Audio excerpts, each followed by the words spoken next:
All right, hit that button. Here we go. Ladies and gentlemen, I hope the birds are singing. I hope the sun is shining. I hope the wind is at your back. I've got a fantastic show for you today with an incredible guest. I know I've been looking forward to this for quite some time, and anybody who has found themselves in the world of psychedelics, you'll know who my guest is, and I think you'll be just as thrilled as I am. Ladies and gentlemen, Dr. Rick Barnett, president, founder of Carter Inc., Center for Addiction, Recognition, Treatment, Education, and Recovery. He's also the co-founder at Psychedelic Society of Vermont, the owner of Clinical BPS Health.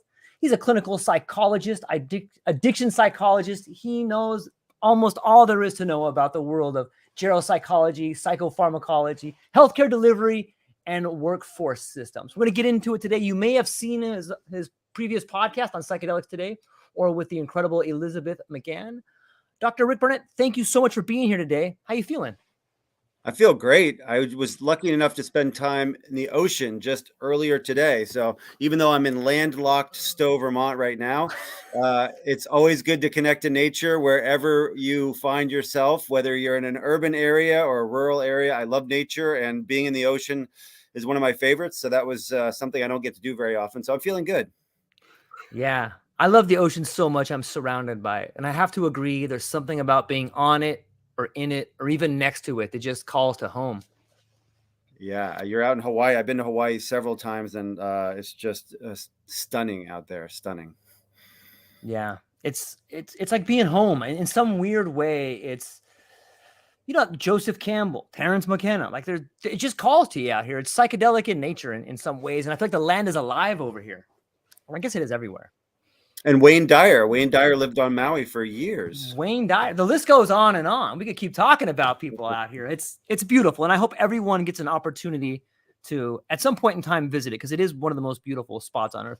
But as we talk about Vermont, it appears to me that you guys have the Psychedelic Society of Vermont have a big show coming up in September. Maybe we could talk about that a little bit. Yeah, that's great. We call it Soul Equinox because it's taking place on the fall equinox, but we're trying to have it be soulful. It's the Psychedelic Science and Spirituality Summit.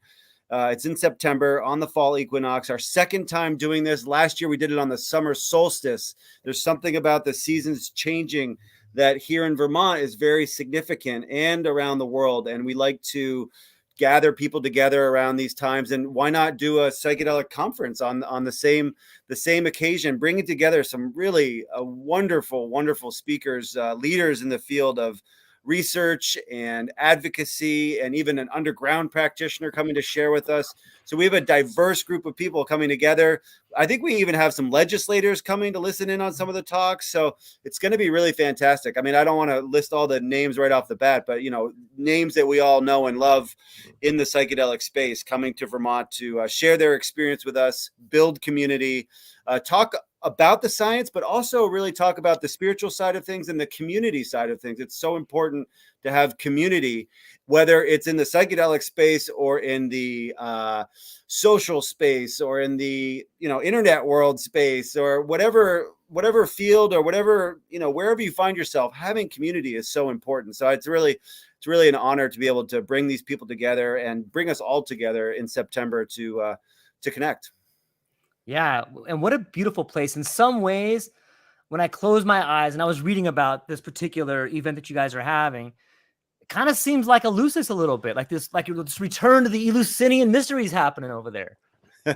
Could be. It's a nice vibe. Well, the fall in Vermont is very beautiful, and bringing people together during a time when we're moving in from summer into the harvest season, and then into the winter. So really reaping the fruits of our labor, it's about abundance. It's about transitioning into sort of a quieter time.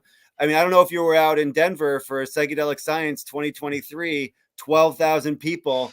That was a major event, which was full of connections and community, but it was a bit overwhelming. 500 some odd presentations. So, here in Vermont, 300 people quietly gathering, connecting with one another. It definitely has a special vibe for sure. Yeah, it sounds amazing. Everyone from Rick Doblin to Zeus Tapato coming all the way back home from the Netherlands. You got some just incredible guests. You got Ben Sass over there. So many awesome people that appear to already be lined up. And, kind of begs the question as we begin talking about, cycles, but be it the equinox or, full moons. It kind of seems like we are going through another wave of like a psychedelic tide. But I'm curious, do you think it's a high tide? Sometimes the psychedelic movement, like with mushrooms, it seems to me that it comes in waves. So my question is, do you think that this particular moment in psychedelics is like a high tide, or is it more like a tsunami? It's hard to gauge because I started to really dive back into the world of psychedelics in 2019. That was when I really started to dip my toes and then dive a little bit deeper and deeper and deeper into it. And even at that time, I could sense this, major wave coming. So I was very lucky because I had a history with psychedelics when I was younger. So I knew there was something to it. So when it came back around in the way that it did, especially in my field of mental health, addiction, recovery, spirituality, it was like, I need to get involved with this because this is near and dear to my heart from personal experience and also from my, my professional development. So, it's hard to tell over the last 4 or 5 years, there's been a series of waves and, expansions and contractions in this space. And I think right now, I feel like there was leading up to Denver June, there was this huge, building towards that. And now I'm thinking there's a little bit of the wave is starting to crest. And at least for now, because we're waiting for this MDMA FDA approval process. We have ketamine that's legal and people are practicing with ketamine, myself included. And we're waiting for MDMA, 3,4-methylene dioxymethamphetamine, ecstasy, bringing it into clinical practice to treat trauma and perhaps off-label to treat alcohol use disorder, anxiety, depression. But we're waiting for that now. And so, I think there is a little bit of a, not holding our breath, but really kind of, just continue to do the research, continue to gather experiences together and continuing to figure out how we can bring this psychedelic renaissance into a more consistent, stable, accessible system of care or cultural practices. Because I'm somebody who believes that as we do await FDA approval, Food and Drug Administration approval for MDMA, there are people practicing with these medicines out there in the community, and they do tremendous work. And so working on decriminalizing, potentially legalizing some of these things as we continue to work on the medical model, all these different models, all these different ways of bringing these medicines, these experiences to people in healthy, safe, and effective ways, whether they have a mental health condition or they're just doing it for their own personal curiosity, spiritual growth. So we're at a time where all these things are developing all simultaneously. And so it feels right now we're kind of in a not a lull, but we're kind of in a space where kind of waiting to see what's going to happen next. Yeah. Yeah. It's almost like we're in between sets. If someone goes out and surfs all the time, it's like, okay, we had a big cleanup set come. Now we're all sitting out on the lineup like, all right, who's next over here? Yeah, exactly. It's let me ask you this one. How do you perceive the intersection of science, spirituality, and mysticism within the context of psychedelic use? It's those things do go together, right? They go together, but it's hard to have those conversations when people may seem like they're locked into one camp or another camp. And the truth be told is that we know that psychedelics are great disruptors, right? They get in there and they change the way we think about things. They alter our perceptions of reality. They modify our beliefs, our values, our understanding of ourselves, the world, other people. So, in some sense, psychedelics do have the potential to be the ideal bringing together of these different camps. Agreed. It doesn't always happen, though. There's also this polarization that happens. So I think anybody who wants to be super useful and understanding and, wants to be engaged in helping see this through to a healthy outcome needs to have an appreciation for all paths, and finding those inroads where people can communicate and connect. We don't have to agree on everything, but the fact is that there's so much harmony between science and spirituality and mysticism, metaphysics. You know, someone who you may have on the show at some point, but Peter Sostin Hughes, Yep. he's from the University of Exeter, philosophy professor, written books on metaphysics and psychedelics, and he really does bring a quality of talking about those things in a really useful way, leaning hard on the philosophy side of things. His whole take is that, you know, philosophy is actually the ticket to bringing together science and spirituality and mysticism. It's through philosophy. So, you know, it is possible, George, and I think we all I think could carry some responsibility in saying how can we appreciate all these different camps and not have to agree with one another all the time, but really bring our best foot forward and recognize that we're in this together. That is a great answer, and it's really well said. Sometimes I think that the conflict between science and spirituality is the same conflict that most people have in themselves that creates PTSD or creates mental blocks. It's this thing that we can't measure this thing, and so we don't know how to manage it. And that seems to be the problem with science and spirituality. It's like, yeah, we love the subjective stuff, but we can't measure it, so we're just going to leave it over here for now. But that's the same thing with kind of blocking emotions. Like, yeah, I feel like this person did this to me, but I can't really deal with it right now. I don't know how to measure it. And it blows my mind to think that in a heightened state of awareness, those two things kind of come together, you know, and it's almost like, oh, they're the same thing. If I can make sense of this, then I can measure it that way. And I really believe moving forward, and I love the idea of philosophy being the sort of bar between, in the double helix, it's kind of bringing spirituality and science together. You know, it's so beautiful in so many ways. And I really think that this wave or this tsunami moving forward is going to bring us into a whole different idea and realm of possibilities, which brings me to this next idea of sense ratios. I had this long talk with our good friend ChatGPT, and I asked our friend ChatGPT, what would the world look like if humankind changed their sense ratios? And what ChatGPT said back to me sounded so psychedelic in nature. It had mentioned things like it would fundamentally change our ideas of time. It may change our communication. And it gave me this long list of these different attributes that I think not only do most people experience on a psychedelic trip, but it seems to bring together the work of so many of the spiritual leaders that have written stuff before us. What have you thought about this idea of sense ratios, and what do you make of sense ratios? Well, it took me a second I haven't heard that term before, but I knew quickly Yeah. what you meant is that, so basically we are five sensory human beings, and Yes. we see things and hear things and taste things and touch things and smell Yeah. things through a limited band of what can be through our human senses experience. Yes. So dogs and different animals and different living beings all have sensory awarenesses, and we only have a certain amount. And Right. so if you shift that, then all of a sudden, it becomes a totally different Yes. world. You know, it's interesting, George, because one of the things that came to mind as you were describing that, you know, what would happen if we changed our sense ratios?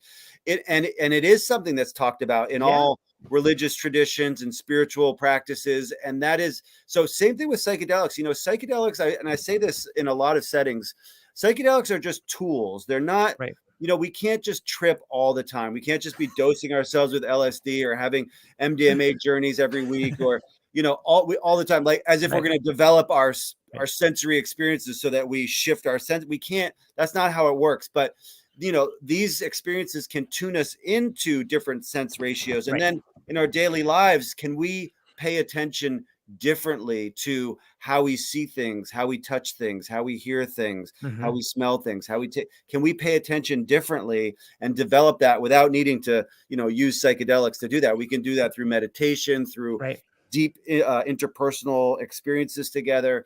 So there's different ways to cultivate that sort of shifting that sense ratio. But that if we if somebody continued to unlock that, that would be pretty significant.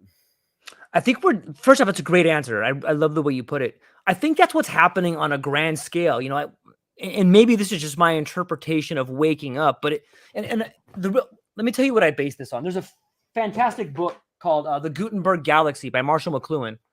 And in that book, he talks about the phonetic alphabet and the printing press and how it gave us the idea of like exact repeatability, and how the printing press really made us focus in on the visual nature and the way we consume information. And in doing so, it changed our sense ratios from the time of storytellers and being, audio learners, or, the cold medium of audio or reading forces Dr. Barnett and George to take in the information and then create a mental picture of our own, creating our own reality, our own model of reality.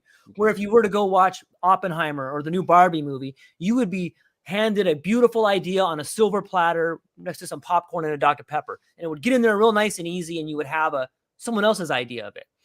And so it just blows my mind to think that we've already shifted ratios in this revolution of the printing press. And it seems to me, when I look at all this work of people, especially in the psychedelic renaissance, or, it doesn't need to necessarily be through psychedelics. It can be through breath work or heightened states of awareness, meditation, isolation, but you are changing your sense ratio. And it seems to me that that's where these ideas are revealed to us. These ideas about science, these ideas about nature, these ideas about three-dimensional objects that pop into your purview when you're tripping a little bit. Like, these things are revealed to you when you change your sense ratio. And I think that's like the aha moment. And that's why I bring it up. And I'm fascinated to talk about it. And thanks for letting me throw that out there a little bit. Maybe you could riff a little bit more on that with me.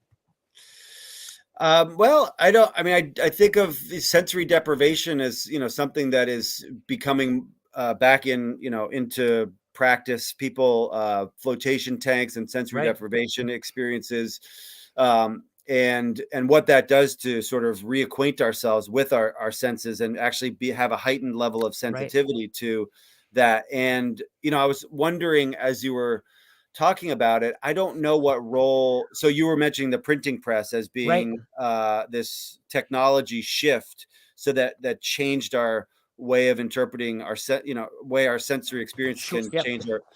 So I was thinking about the internet, and I was thinking about artificial intelligence, and how the technologies of today and into the future are definitely shifting our sense ratio, even if it's just simply, like, as a crude, maybe loose analogy, our attention span now has gone from 12 seconds to like 3 seconds. And that's not quite a sensory thing, but when you think about the visual cortex, auditory processing, shorter and shorter and shorter. And then, are we going to get to a place with AI and holographic images, and instead of doing like a podcast right now where we're on a 2-dimensional screen, I'm talking to you in Hawaii. If I was beamed into your office there, or you were beamed into my office here, and we're sitting across from each other in 3-dimensional space, what that does to our sense ratio or our sensory experience is going to be, that's not that far down the road. It's very weird how, like, 50 years from now, 100 years from now, people are going to be talking about when we went from our cell phones and these Zoom calls and stuff into a world where we're actually transported into each other's lives, whether it's through Meta, Web 3.0, or it's, like virtual reality, or it's through like live holographic images beamed in. We don't know how that's going to look, but 50 years from now, what we're doing now is going to be so archaic. It's almost schizophrenic in nature. Like, if you think about, I remember the first time I saw someone talking on a Bluetooth headset, and like they were just talking to themselves. And I remember being like, what is that guy doing? What a weirdo. Look at that guy over there talking to himself. What's wrong with that guy? And it doesn't look that much different than, say, someone who is having a conversation with a dead loved one, but they're doing it out loud. You know what I mean? Like, I know that's not the right term to use, but it does seem as if some of us are moving into this world where we can communicate over the airwaves, and it's mesmerizing. You're right. Like, it's mesmerizing to think that this particular form of communication will be archaic and not too long from now. Right. Yeah. Yeah, and what that does to our sensory experience is Yeah. going to be, it's going to be significant. Yeah. I often wonder if, some of these mental illnesses that we have today are a direct reflection of the world we live in. Like I don't know this for sure, but you know, if you go to a third world country, on some level, do they have anorexic people? Do they have people? I'm sure they have people with PTSD, but some of the diseases we have here in the West have to be a direct connection to our technology, don't you think? Yeah, I think so. I think it probably goes beyond technology. So third world Okay. countries that have different cultures tend to Yes. have disproportionate number, different kinds of conditions that they might struggle with. And there are situations, there are cultures or communities that don't have nearly the amount of depression, don't even know what depression is, Right. what anxiety is, what anorexia is. They don't have that. So I don't know if it's a direct product of technology. I tend to sort of remain somewhat nuanced and neutral when it comes Sure. to the negative influences of technology on our mental health. Mhm. It's incontrovertible in some ways. I just mentioned our attention span going. Now, are more and more people being diagnosed with ADD, for example? Does that even exist in other cultures? I mean, of course, there's something to it, Yeah.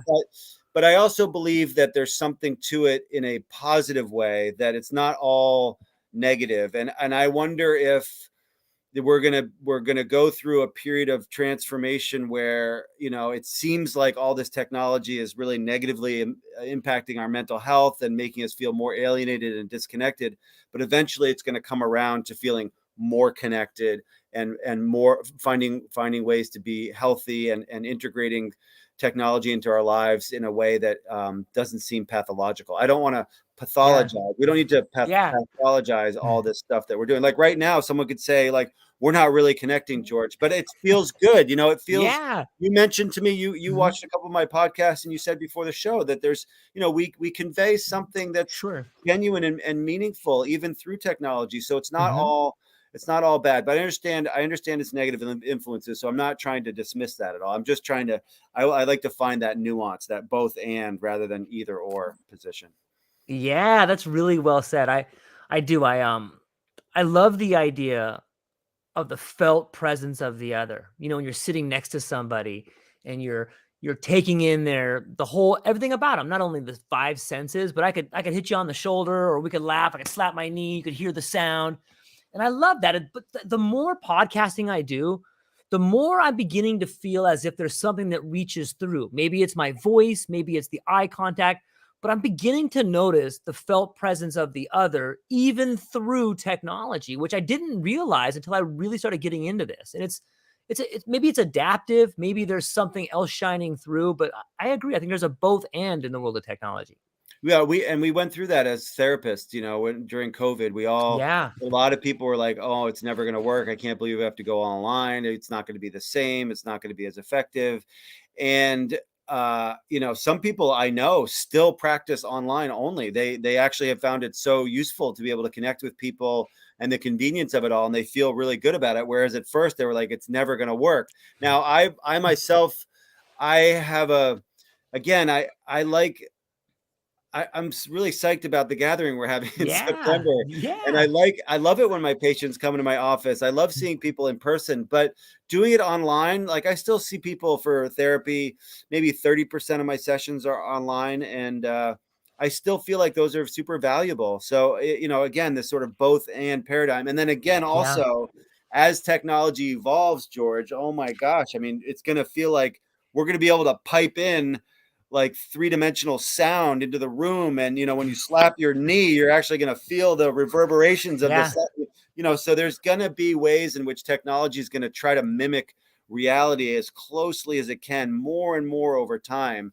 And that's, again, that sense ratio thing, our questioning. I think that's interesting. It's why psychedelics also fascinate us. It's as though we get a chance to dip our Mhm. toes into another way of seeing and experiencing the world that even though the psychedelic experience wears off, once we have that experience, maybe it gives us a certain psychological flexibility or enhances our adaptability.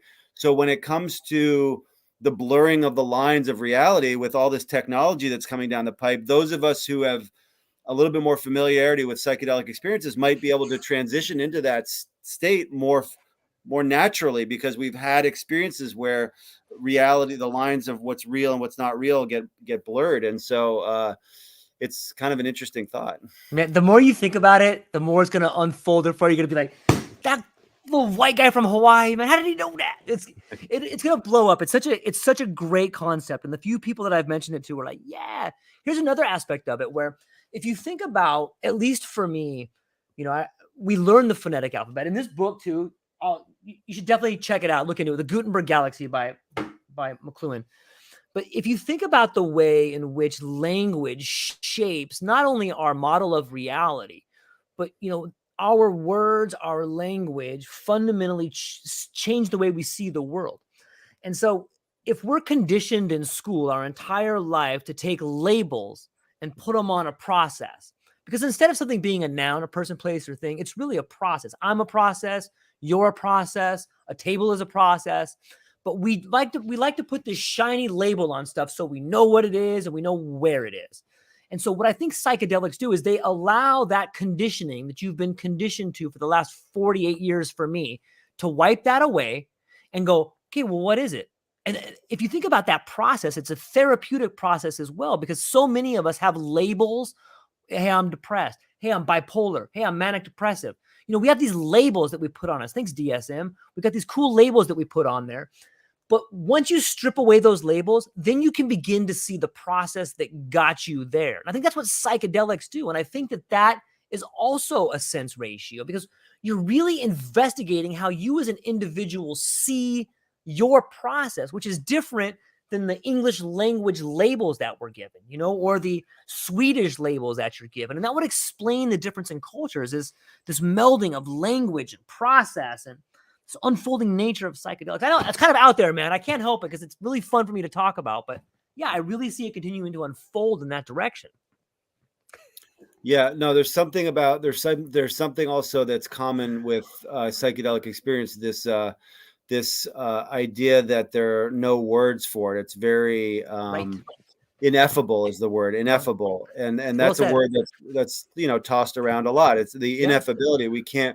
There are no words. So as you're talking about that, there are some psychedelic experiences that putting words to it just sort of robs us of the experience itself somehow. So just sitting with our thoughts and our feelings and our awarenesses, our consciousness, being present, oftentimes doesn't need words. Can we transition into needing less words and connecting in nonverbal ways? For sure.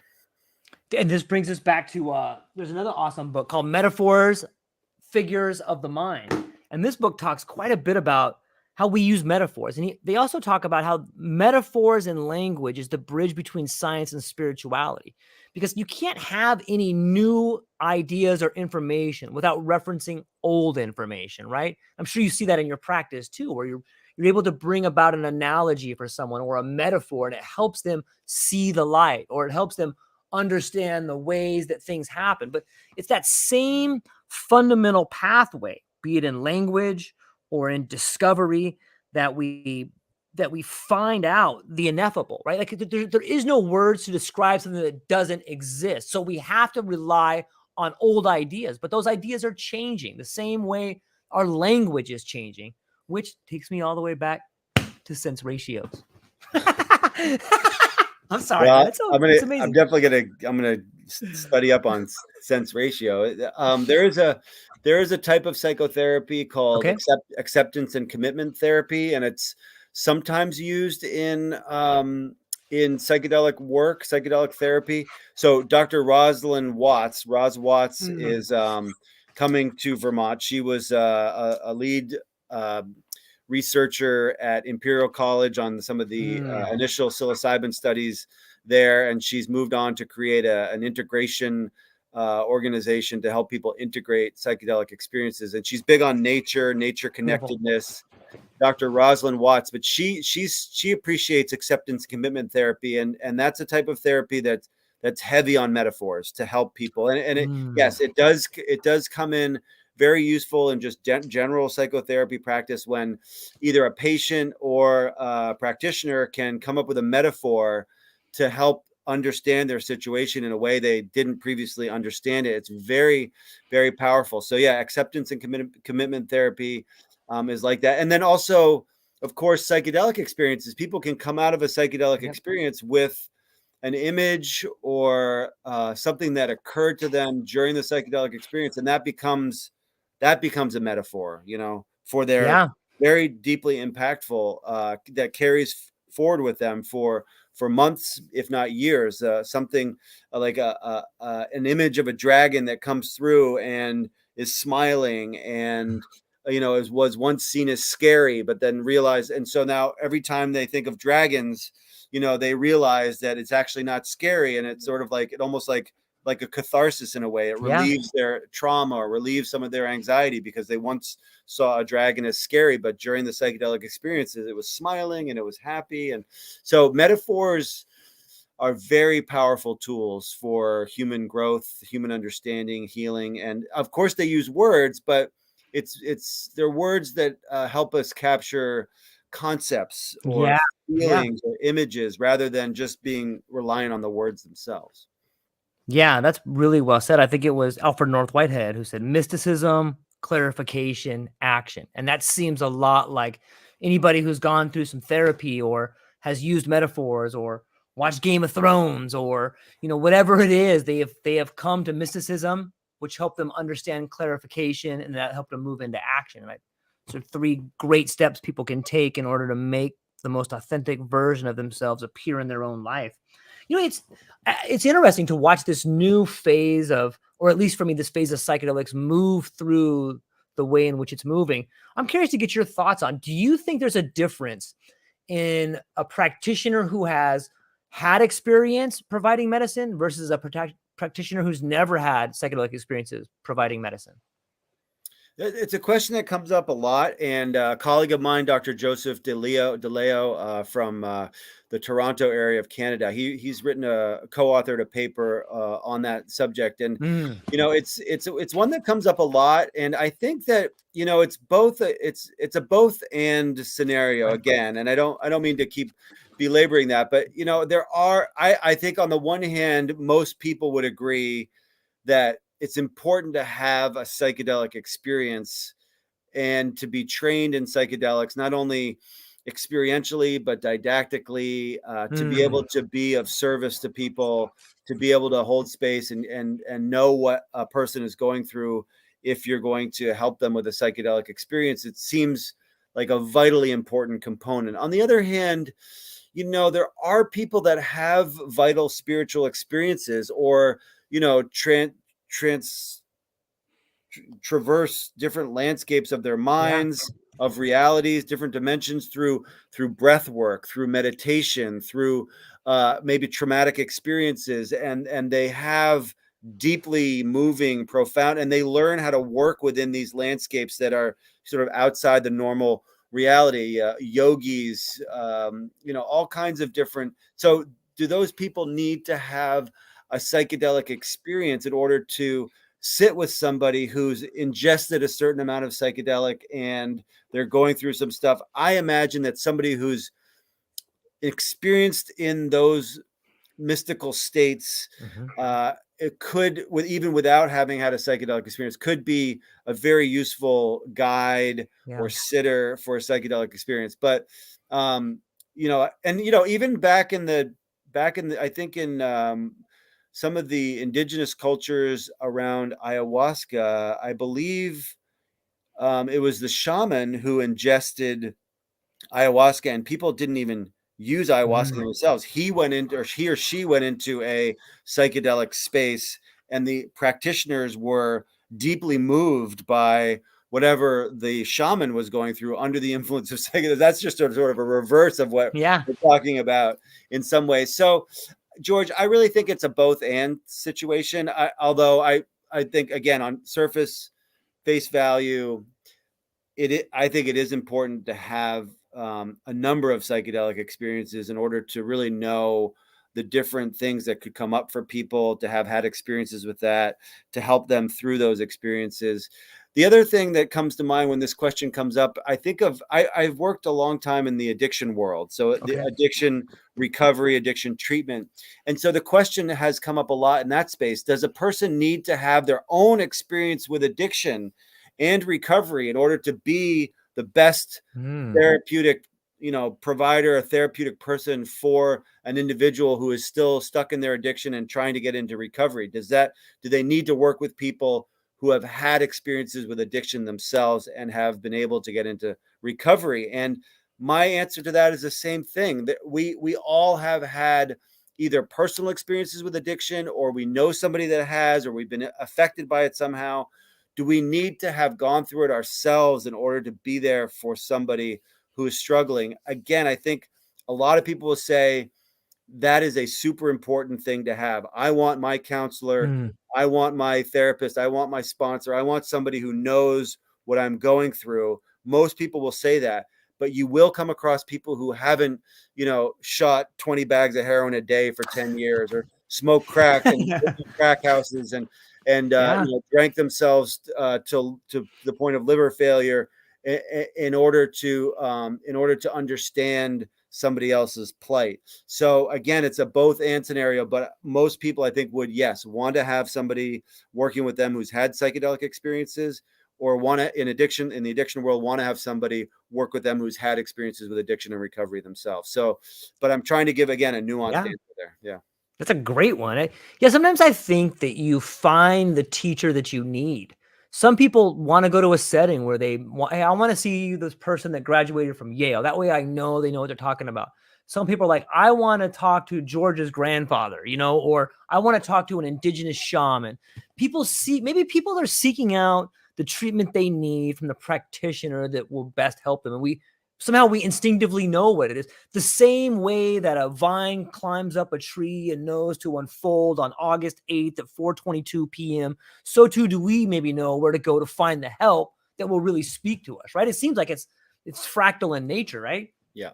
Yeah. We get our guides show up in all kinds of shapes and forms, and it doesn't have to be either through a psychedelic experience, or to Right. have somebody who's had that experience. The other thing that comes to mind, George, is you've heard stories about, I think it's Chogyam Rinpoche. He was the guy, one of the Tibetan Buddhists that came over from Tibet, and founded, I think he was involved in founding the Naropa Institute. There's a documentary about him.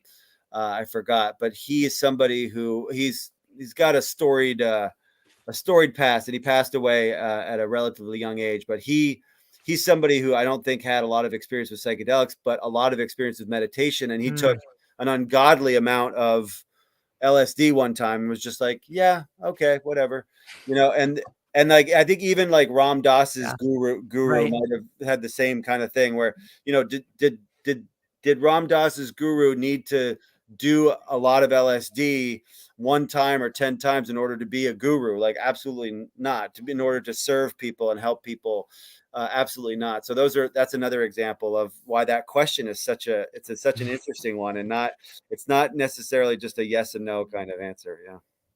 Yeah, it's beautiful. And sometimes it all seems so novel and new to me. Maybe it's because of my age, maybe because things are starting to come to light, and some of the stigma is being taken away from it. So some of these questions have been answered in the past, but it's nice to get to, pick them up and look at them again from fresh eyes and see it in that aspect of it.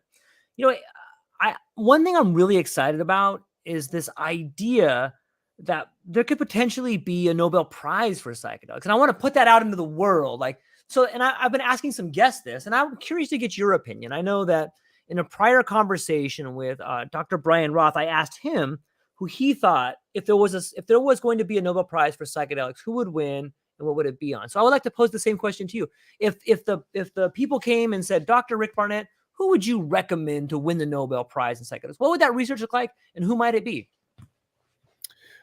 Would it be post-mortem? Either or. I mean, it could be someone's work that's post-mortem. It could be someone that's working in the field now. It could be research that someone's working on. I'm just trying to get that idea in front of as many people as I can. I mean, Amanda Fielding is somebody I think who would be at the top of the list. Albert Hoffman, Rick Doblin. Currently some of the work being done by Gould Dolan and some of the folks at over where Zeus is in Maastricht, in the Netherlands. I mean, there's so many, but there's that's why I asked you the question, like post-mortem. Roland Griffiths, obviously, I think I saw the thread when you were discussing that online with some folks. Roland Griffiths for sure is right up there. Bill Richards, amazing work in the field. Walter Pankey, I think somebody had mentioned on that. He passed away at a very young age, but was really seminal in this space. And there's a lot of notables that we as people who may be new to the scene, and I consider myself one of them, in the last 4 or 5 years, we don't really know the depths of some of the amazing work.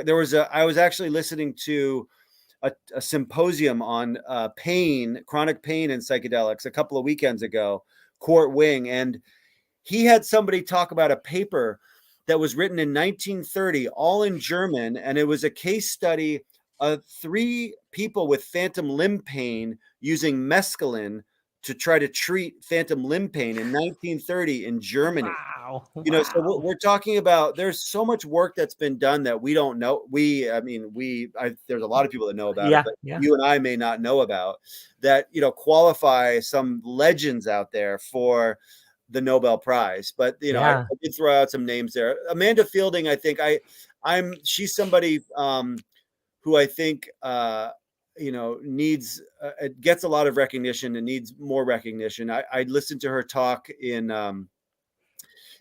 Denver in June. One of her talks was very significant, and she did a lot of work with LSD. And I think LSD is a drug that still has so much stigma associated with it. And so for her to bring that up as being like, this is a drug that was studied a lot in the 50s and 60s, a lot. It was the main psychedelic drug that was studied in the 50s and 60s. And yet nowadays, we don't hear that much about studies using LSD. There's a study going on here in Vermont, LSD to treat social anxiety. But, her work and Albert Hoffman's work and all the work that was done in the 50s and 60s. Oh, Stan Grof was another name for sure that should be up there on the list. But, she's a legend, and she brought that right back to the foreground, even at her, where she is in her life at sort of the end of her career, still plugging away, trying to make sure that people realize that there's a rich history of research that has been done and still needs to be done with that particular molecule. So that's significant. Yeah, that's huge. And that's thank you for answering that question the way you did. I think we're all standing on the shoulders of giants, and we're really fortunate to have the people that have paved the way before us. And in some ways that creates responsibility for all of us to try to move the ball forward as far as we can, which kind of leads me to a question that our friend Randall Hansen had posed to me. And that question is, what role do psychedelic societies have in bringing psychedelics to the mainstream? That's a great question. What a great guy too. He wrote, he's an amazing individual. Book. Yeah. Triumph Over Trauma. Yeah. And that's a great question. I forgot to mention also Robin Carhart Harris is somebody whose research is really widely studied. He's very prolific in his writing and his ideas, very forward thinking. So Robin Carhart Harris, still very young and still producing a lot. But there is something called the Global Psychedelic Society. Margulies from he did something years ago called Psych Seminars, and he's been involved in the psychedelic space for a long time. Mike Margulies and Jazz, I forgot Jazz's last name. They put together the Global Psychedelic Society, and the Psychedelic Society of Vermont was, donated to sort of get and they've brought a lot of different psychedelic societies together from around the globe, and it's different types of psychedelic societies. So the question that Randall Hansen asks here is, it's such an important one. It's one that you and I were talking about at the beginning, which is that it's all about community. The medical space is going to be the medical space. It's a broken healthcare system. I'm a Western practitioner. I work within the system. I understand it's broken, and I'm not sitting here singing its praises. It has a place. But the where the work is done, where the safety is created, where connection is and where it thrives is in community. So psychedelic societies, whether it's gender specific or sex specific or discipline specific psychedelic societies, location specific. There's so many different types of communities that are emerging in the psychedelic space. Yeah. And each of them appeals to different people, and they're all not going to be aligned. I'm not going to want to be a part of the psychedelic society of such and such because it's not my wheelhouse, right. But I want to be a part of this psychedelic society. So the fact that all of these psychedelic societies continue to emerge, and the fact that Mike Margulies and Jazz have decided they really want to bring this global network together to help people start psychedelic societies, to help different psychedelic societies communicate with one another. What are you doing? What's working in your society? What's not working in your society? Because we've seen it over the years, and sometimes there are bad actors, and there are some nasty things that take place in these spaces, and they have over the years. One of the things that comes to mind is that I wanted to ask Bill Richards about because he spoke about it. But Millbrook. So there's that famous Millbrook place in New York with Timothy Leary and Ram Dass. And whatever happened that was like this quintessential, upstate New York residence where people apparently just showed up, used a lot of psychedelics, and we're all doing all kinds of things. And the whole thing kind of fell apart. It didn't really have a structure to it. It didn't have a cohesiveness to it. And so psychedelics are great disruptors. It's really tricky to develop and maintain a certain cohesion when psychedelics are involved. So I think that on the one hand, psychedelic societies provide a tremendous resource. I would argue, I'll be so bold to say that they are the psychedelic resource of the future, not the medical model, not the retreat center model, not, it's really it as it exists in community, but it has to be safe. It really has to be safe. I think you had Dr. Catherine McLean on your podcast. I did. She's had a lot of experiences with different groups of people where psychedelics, they didn't come in and save the day, that it really was created some real challenges for people to get along with one another, to keep community together. And so we all need to be mindful of that. We need to hold each other accountable. We need to be transparent. We need to show a very high degree of integrity when we are sort of wanting to participate in this space in healthy ways. Yeah, it's really well said. And if past relevant behavior is the best predictor of future behavior, I think we are in the process of breaking down some big boundaries coming up. And what happens when you break down boundaries? You have chaos a little bit, but that's where the creativity is. That's where the opportunity is in the chaos. The opportunity is breaking down the boundaries and then having a little bit of foresight to understand, hey, we went wrong here the first time. How can we build this back in a way that's beneficial for everybody? But it comes from the breaking down of those boundaries. And if you look around what's happening in society, we can see those boundaries breaking down. I don't know which one, if it's the chicken or the egg, if the psychedelics are making it happen or the psychedelics just emerge when it happens, but it's happening right now. It's pretty fascinating time to be alive. It is. And, COVID broke down those boundaries, and the psychedelic renaissance coincided with, sort of co-occurring with the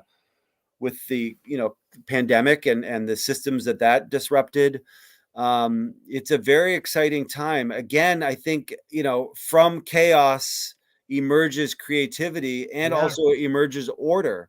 So there's, I think Jordan Peterson, like him or hate him, I think he wrote a book called Chaos and Order or something like that. And I haven't read it, but there is sort of that. We were talking earlier about the crests of the wave, and the wave crashing down, and in between sets, and then another wave comes, and the tsunami, and there's some destruction and chaos, and then order gets restored. We just went through some massive floods here in Vermont. It was all over the news, in the New York Times and stuff. I mean, towns were destroyed because these floods went through, and that caused a lot of chaos, a lot of disorder, a lot of pain, a lot of suffering. Not a lot of lives lost, but a lot of livelihoods lost, a lot of homes lost. And what's going to emerge from that is not only a bunch of mushrooms, I'm sure, but also some amount of order will be restored. And then, and we keep going through those cycles: expansion, contraction, growth and destruction, chaos and order. That's the cycles that you were talking about earlier, the cycles that we all go through. And this is an exciting time, because it seems like we're right in the thick of a major shift happening. Yeah, it brings up, I was talking with a young lady named Tess Berzinski, and I think she's out of Michigan. And her and I were speaking on, she's a mycologist and a real fascinating young lady. And we were talking about how mycology and mushrooms can be a sort of therapy. And what we were talking about is, isn't it interesting that psychedelic mushrooms provide you this unique insight when you take them? But I think they also provide you an incredible insight when you grow them. Because anybody who's ever tried to grow mushrooms realizes that contamination is a real risk. And if you're growing them, I think it's not too far of a bridge to look at that and be like, wow, these things are getting contaminated because of all the things around. And you're like, wait a minute, my life is a little contaminated because of all these things around. In some ways you can learn so much just by going out in your garden or growing mushrooms. But I think there's something to be said about that particular mode of education. And I'm wondering if that's something that you can see happening more of in the psychedelic therapy going forward. Like, I think it's a good process, right? Grow your own mushrooms, watch for contamination, but more than that, watch what the mushrooms are telling you. Hey, you could be contaminated the same way they are. Hey, you could get to this stage and then quit just like they do. What do you think about that process? Yeah, it's a great metaphor. It's another metaphor. We were talking about metaphors before, that Yeah. growing mushrooms and having that real life experience can be a metaphor for one's own life. Yeah. And certainly when we ingest psychedelic mushrooms at high enough doses, we can have experiences that can be challenging, where there's a lot of death and destruction that we're bearing witness to in our psyches that emerge, that there's challenging, seeing ourselves or loved ones die, and seeing rebirth happen and stuff, because psychedelic mushrooms they're very earthy, and they can sort of get us in touch with the life and death cycles that people go through. But yeah, I think that's another metaphor. I don't know how that would be incorporated into psychedelic therapy, because, well, I mean, just the obvious, Right. mushrooms aren't legal, so we can't Right. encourage We're not people condoning to start, grow their own and possess them, do something illegal. But certainly patients do. I mean, I've had patients come into my office and tell me they bought some spores because spores are legal, and they started growing their own mushrooms and describing the process. And I have heard stories about contamination. They've had to throw out their whole batch because it got contaminated. Didn't think about it at the time in terms of a metaphor for their lives. Yeah. But, that would be an obvious thing I should have mentioned probably at the time. But yeah, I love that. That's a great concept. I love it. I'm curious, and this is just speculation going forward. When we harken back to the ideas of Carlos Castaneda, and we read some of the people back in the days that talked about certain substances being allies, I'm curious, like, do you think that in the future we may begin to see like DNA tests or some sort of genetic therapy, like say, oh, this person is B positive and they have these genes, thus we're going to pair them with this particular psychedelic? You think that there may be something in the future where certain psychedelics are partnered up with certain types of DNA or personality types or blood types? It's possible. Yeah, anything's possible for sure. You just throw something into some Right. AI algorithm and encoding thing, and they'll spit out Sure. like something. I have a book sitting on my table over there called Allies for Awakening, written by Ralph Love it. Metzner. Great Mm, book going through all the different psychedelics. They're all allies for our right. awakening. They do have something called pharmacogenomics. I don't know if you know that, but they have something where they can examine your enzyme profile. So we all have enzymes in our system that break down certain medications, that phosphorylate things and convert different substances that we ingest and turn them into other substances. And how that happens, there may be polymorphisms or certain things Mm, that are sort of unique to each individual. So something called pharmacogenomic testing, where they look at your genetic encoding and enzyme systems, and they try to match psychiatric medications to people's enzyme mm, systems and specific genomic polymorphisms. And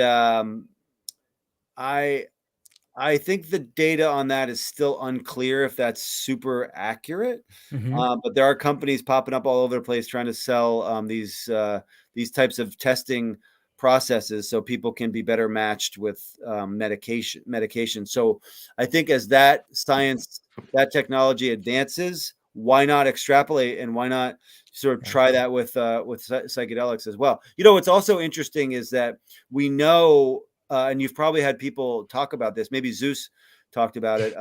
But all these psychedelic drugs,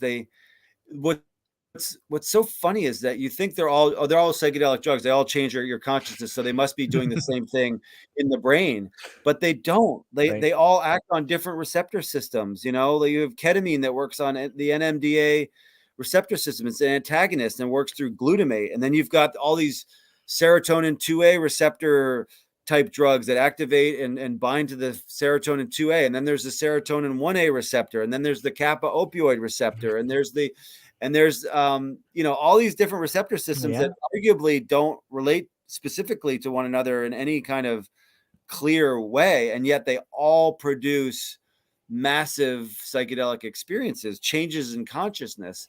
So again, that's a tricky thing when you think about pairing certain Yeah. psychedelic drugs with certain personalities. But I think, I do think that as we become more sophisticated with these medicines, I think we're going to become increasingly sophisticated and skilled in being able to sort of work with people in such a way and understand that perhaps this person might benefit from 5-methoxy DMT, 5-MeO DMT as a first line treatment. That would be a knock your socks off kind of first line treatment. But hypothetically, we might be like, get to know somebody, get to understand their issues, and say, I think MDMA might be the best choice for you.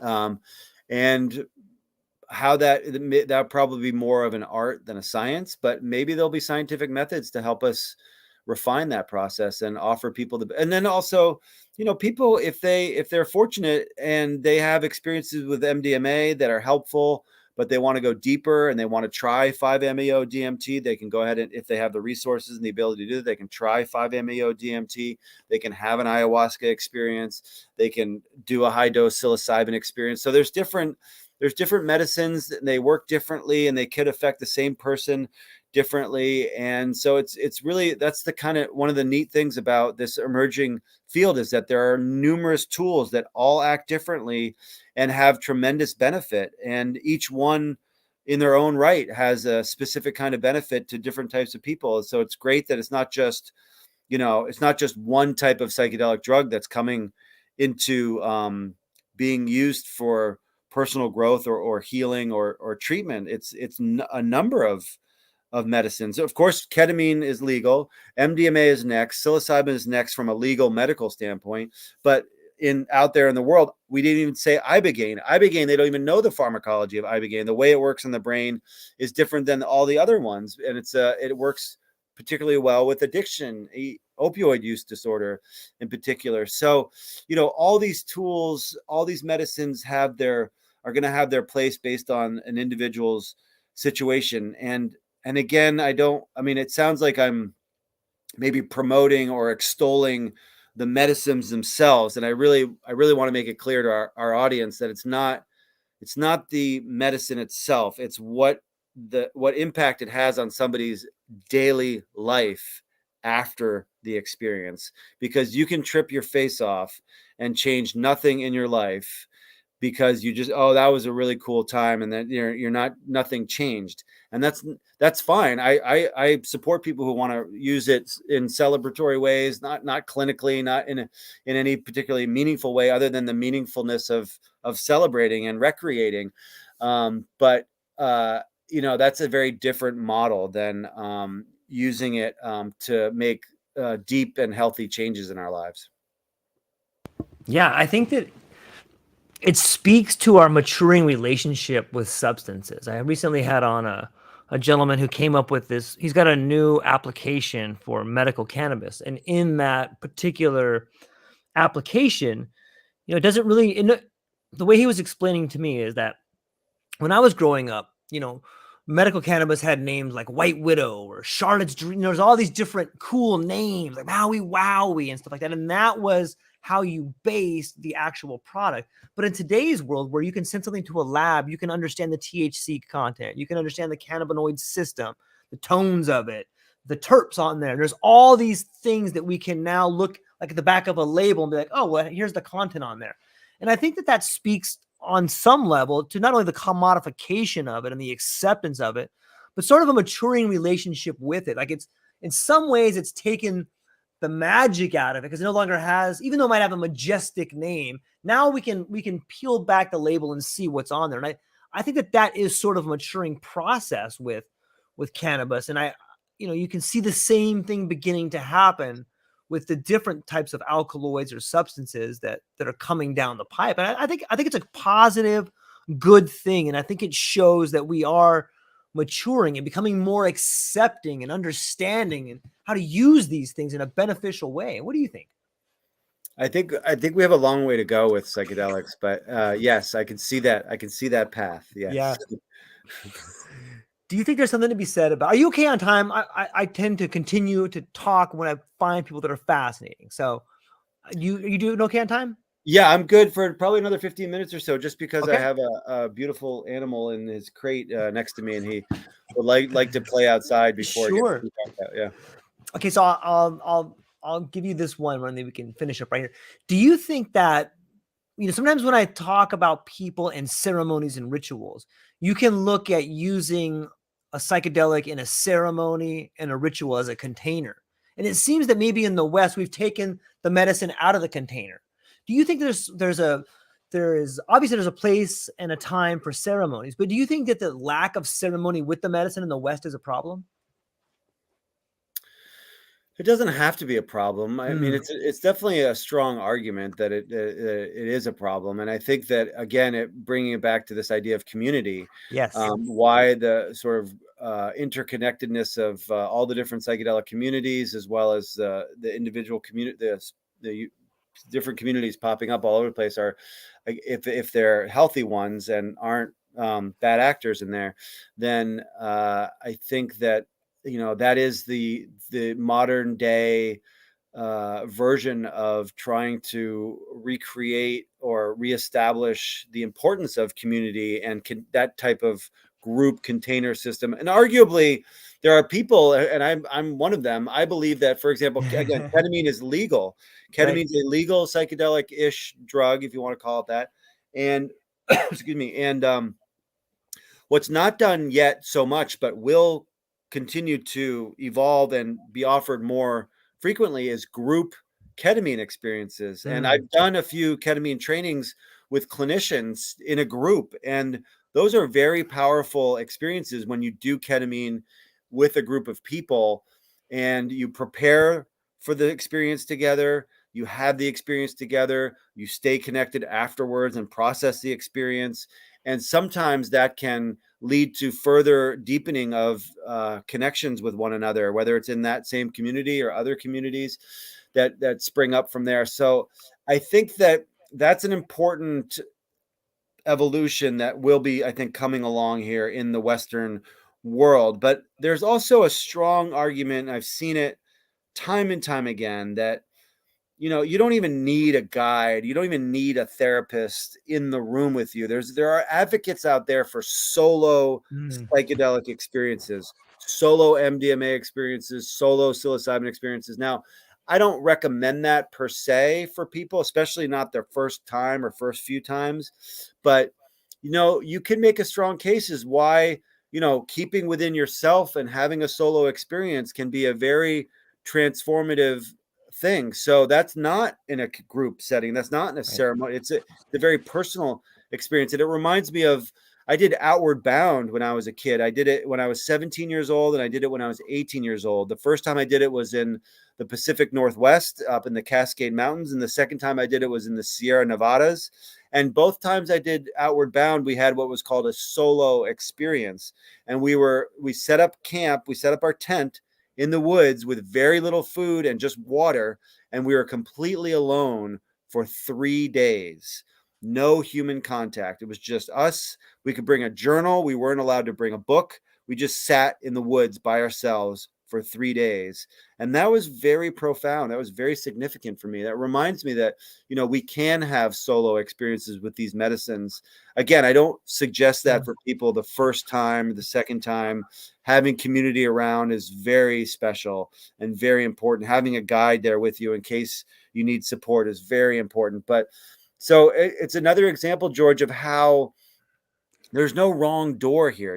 We just need to be, we need to be honest with ourselves. We need to be transparent with others. We need to hold each other accountable, and we need to be open about these experiences. And we're doing a lot of trial and error stuff, and there's going to be some disorder and chaos, like you said, but hopefully, there are those of us out in this space who are wanting to sort of offer the most nuance and the most healthy, balanced approaches to whatever's happening in this space. And there isn't a wrong way or a right way necessarily. There's just ways to go about it that can be healthy and safe and ethical.